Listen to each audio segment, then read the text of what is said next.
up? This is Casey from Casey's Customs. In this series, I am building a hot rod for under $3,500. We're chopping it, we're bagging it, we're doing a complete chassis swap, we're even throwing a turbo on it. And in this video, we start lengthening the front end so we can start fitting some of our goodies that we're gonna be adding to it. Let's get going.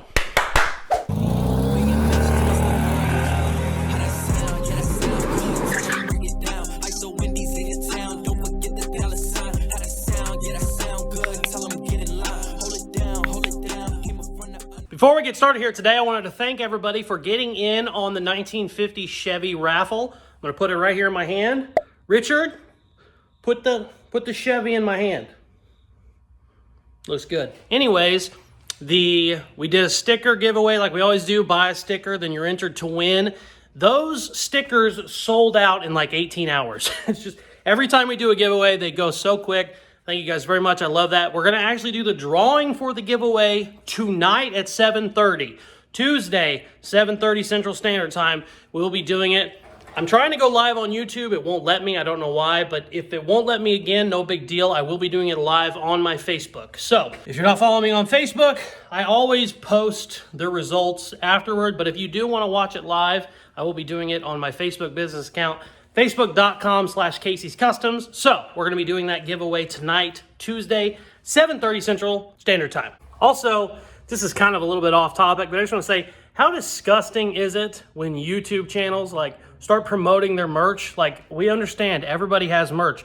Like, yes, if you go to the description in the, the video, you click on the description, it will have a link to the merch.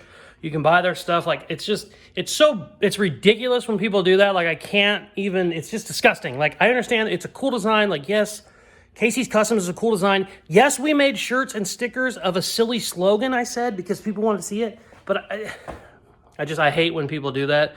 It's just really, it's kind of dumb. I mean, it's disgusting, and it's also dumb that they do that. But I do have a merch site in case you are curious. Yeah, I do have one. It's, the link is in the description of the video. But anyways, let's get to work. I hate when people do that, It's just, it's real cheesy. I am back. COVID sucks so much. Don't even want to talk about it. It's the worst thing ever. But I'm doing better. We are back on the 1951 Chevy. On the last video, I started to mount the body. It's not mounted very well, but the back is tacked in place. The front is still not. It's kind of loose. One side was about an inch lower, so I didn't want to make any brackets until I could kind of square things up. But I'm doing that now. We're back on it. I think we're going to go ahead and make some brackets to tie in the old firewall of the 51 to the new firewall of the Blazer. That should make everything pretty strong. And then we can get back on these front fenders. The last video, I cut the fronts of them off because we have to stretch them, I think about 3 inches to clear our new radiator support and all that fun stuff. So let's get the body the rest of the way mounted. Hopefully we can kind of start figuring out how these fenders are going to work out. And I'd like to, by the end of the video, push the car outside and actually kind of take a step back and see what it looks like finally being mounted on the chassis. So let's do all that.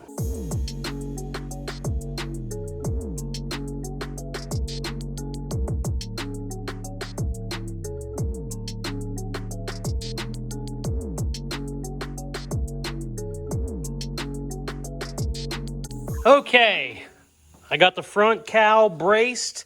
Everything is square, everything is level, everything is solid. I'm gonna go ahead, since that's all good, I'm gonna go ahead and do some more bracing back here in the rear. This is kind of just a temporary janky setup. I knew everything was level, so I just wanted to make something quick. I have some rejected roll cage bars. They're just funky bends that we messed up a roll cage on. And I think this is when I made my Porsche a couple years ago, my Porsche roll cage. And I'm thinking I could do something like that. It'll tie into the frame, and it'll also tie in this back because this is just wiggly. There's nothing back there. I want to tie all that in, and that'll definitely help hold all this together, and it'll be a lot stronger than just these.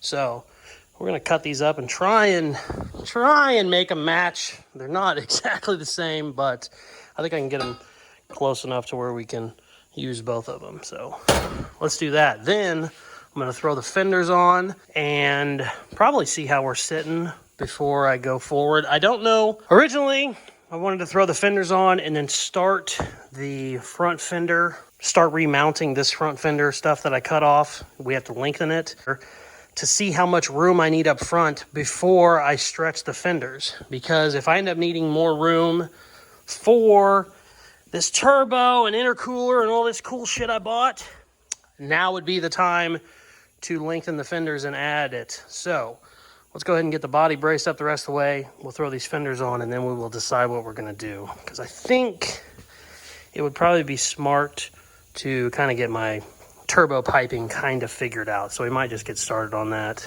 But I don't know. Let's get all this bracing done first.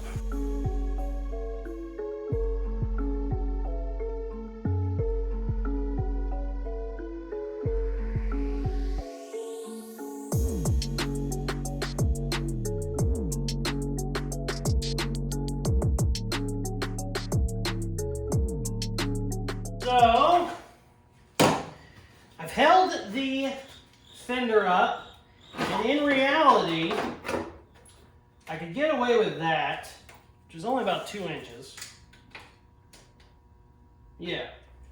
But, I'm really going to run into this, and also, the turbo looks like it comes down in here. I think it goes around that into the intercooler. So, I think it's going to be a lot easier, and I think my grill's going to fit better. We just make this like 4 inch. I think that's going to give me plenty of room, and my grill's going to fit a lot easier. I've done these before where you really got to cut the shit out of the grill, and you basically just lose all the structure to it. And I kind of actually like to actually have a normal grill for once. So 4, maybe 5 inches.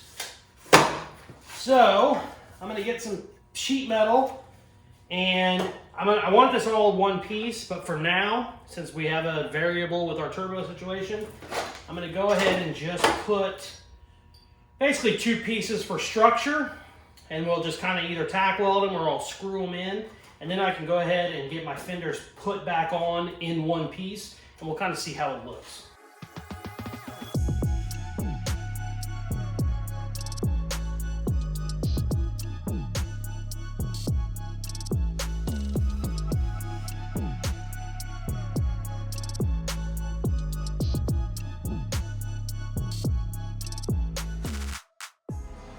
Ooh, we got them stretched. Doesn't look too bad. Kind of like it. I should have plenty of room up here for my turbo shit. The turbo kit came with a battery relocation, so I think all that runs down there, but I'm not 100% sure yet. We're gonna figure that out. But I wanna put my grill on. Your grill tells you where your front fenders need to be. That's what holds it all together. So I need to cut the front of these frame horns off, and then I'll go get my grill and we'll try and piece the grill together, and hopefully we can get this front end kind of set up.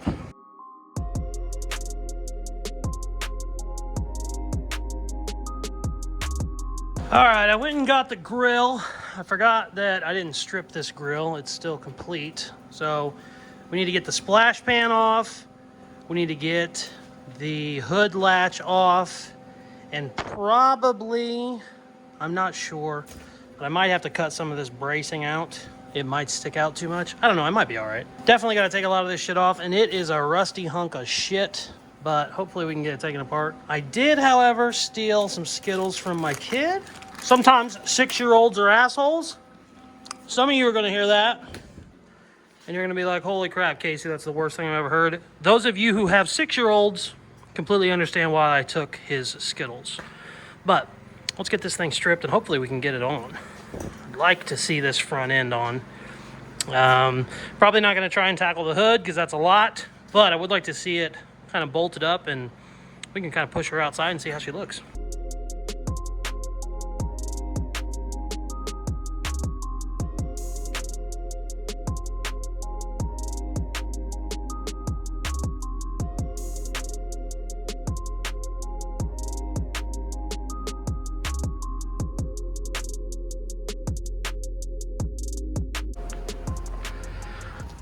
Oh, she's looking nasty. Ooh. Sitting pretty in New York City. This front end is still a jumbled up mess, but we're not gonna talk about that right now. That's okay. That's cosmetic stuff we'll make look good later. Just like this busted ass roof. We'll fix all that. We're just trying to get the car built right now, and then we make her pretty. The stretch looks really good. What's funny, I do these front end stretches a lot. Well, I take that back. I used to do them a lot. I haven't done one in a while. But like this 50 I built has a stretched front end. And I don't know why, but they look so much better with a long front end on them. I just love it. So it's one of those things that it happened out of necessity. You know, I needed to stretch it to make room, and I just really like it. Really helps. It helps this one a lot because I want everything long and low and then just sweeping. And that front end being longer, it helps that even more.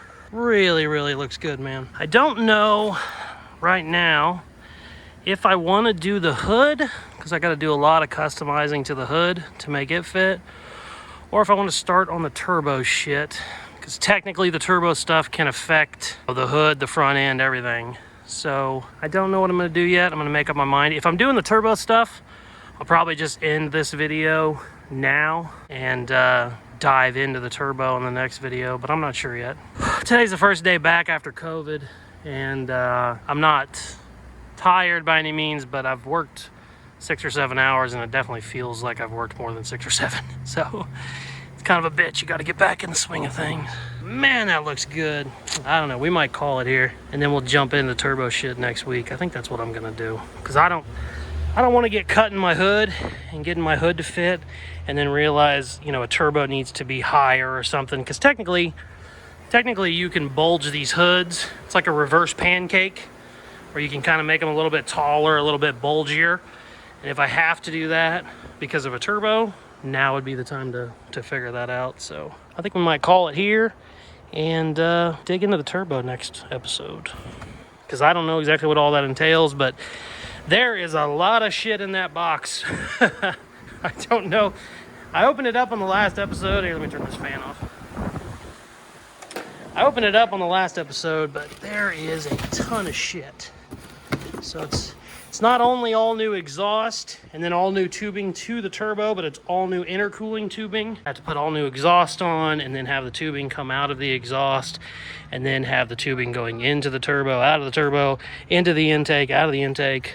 Be a lot of goddamn work. But it might be easier to do all that now before we get too crazy, because I can still take all this off. You know, it's still just 2 bolts. I can take this whole front end off and then kind of dig in, which it looks like getting those headers off is going to be a bitch, even with all this front end off. I think my AC and stuff has to come off. So we're going to call it there, and we'll dig into the turbo in the next episode. So, mint. Thanks for watching. Man, that thing looks good. I really like it. Before we wrap this up, I'm going to go ahead and do a budget update. I haven't done one in a while. The turbo kit was $1,074. I think on eBay they are $1,174. I got a $100 discount on it, which was nice. But adding that to everything else we've had to buy, the 4-link and all that stuff, we are $31.56. We've sold some stuff. I haven't sold anything in, a month or two, so that hasn't really jumped up. But anyways, $31.56 minus the $367. We are at $27.89 as of whatever today is. What is today? Hold on. As of September 25th. So 9/25. So, as of September 25th, we are at basically $2,800, which isn't great. There is still so much stuff to buy. The turbo kit was very, risky, I guess you would say, for the budget. But I wanted to try it. I really like this car. This car it's already really badass, and I think we could really kick it up a notch with a turbo. The good news is, I definitely have more than $1,000 of stuff to buy, especially when it comes to glass and just metal and all the stuff we still have to do. I mean, seats, just all that shit. I can't use the stock rear seats because of our kick-up now, so we're going to have to kind of figure all that out. The one good thing is I still have stuff to sell.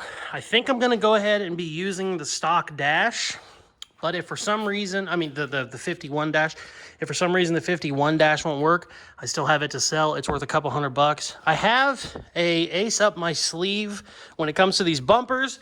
I've talked about these before, but just in case you don't know, these bumperettes on the corners of my bumpers are actually rare, and they're worth a lot of money.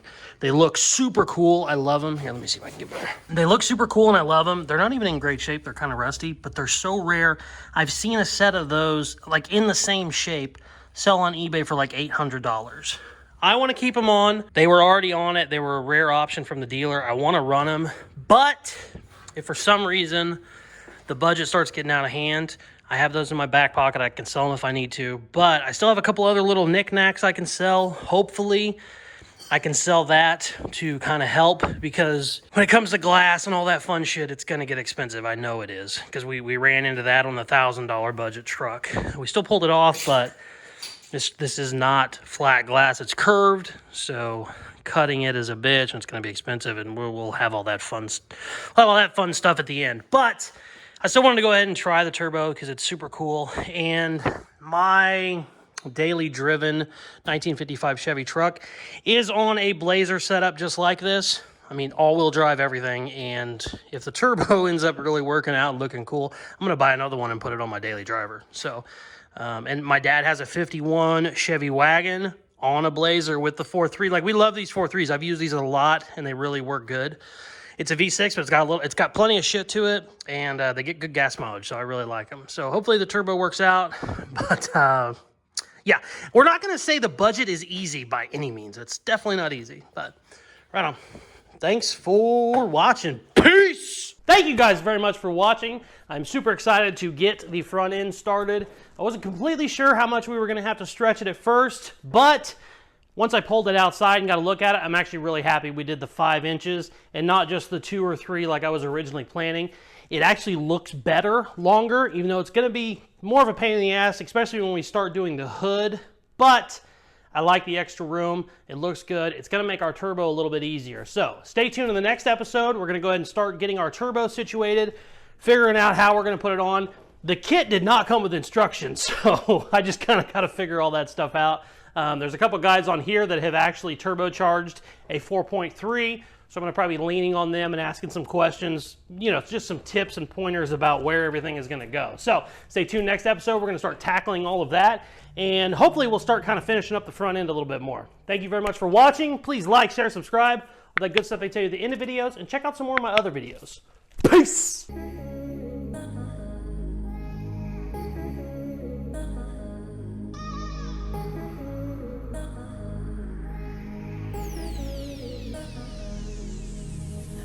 I've really been addicted to you. All of my attention I've been giving to you.